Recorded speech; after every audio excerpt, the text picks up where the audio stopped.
At first, I thought this would be a basic cave exploration. But now I was standing at the mouth of a dark hole, in the middle of a forest, led by someone I met 20 minutes ago. And he wanted me to go in. He handed me a helmet with a light on it. I was nervous, but I had come all this way and already paid, so I decided to go for it. He went first, climbing down using a wooden ladder tied together with branches. When he lit the way from below, I could see the chamber wasn't too deep, about the height of 2 or 3 people. So I followed. That's when I noticed. This is just the beginning. We had to descend even further. Now it was getting tight, a vertical tunnel barely wide enough for a person to squeeze through. Not suitable for anyone overweight or uncomfortable with narrow spaces. Crawling through, I scraped myself against the rocks, squeezing into what felt like a stone pipe. Everything was damp and slippery, a mix of soil, rock, and moisture. If you're claustrophobic, this is definitely not for you. Once I got through that tight spot, I realized we were completely underground.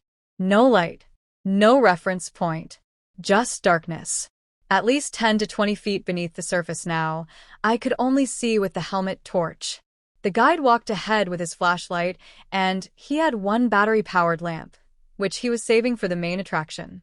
We moved forward, crawling over boulders and squeezing through narrow paths. The place smelled of damp earth, and the sound of bats echoing inside made it even more eerie. I was struggling, nervous, and physically tense while the guide moved like a pro. The path wasn't straight. It involved climbing rocks, jumping down ledges, and crawling between cracks. It felt like almost half a kilometer of movement, all in complete darkness. Finally, we stopped. Still surrounded by blackness, the guide turned on his emergency lamp, and that's when I saw it. A natural underground lake, lit up in soft greenish-blue light. The water was glowing, possibly due to algae or minerals, and completely crystal clear. I had never seen anything like it before. The visibility was amazing. I could see all the way down to the rocks beneath the surface, except for a spot a few meters ahead, where the lake suddenly turned pitch black. The guide told me that part drops off like a cliff, going as deep as 20 meters. It looked terrifying.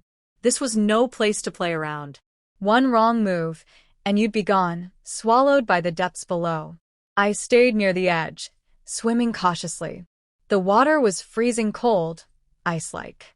After a few minutes of experiencing this magical place, I came out, shivering but thrilled. Totally worth the money and effort. A once-in-a-lifetime adventure.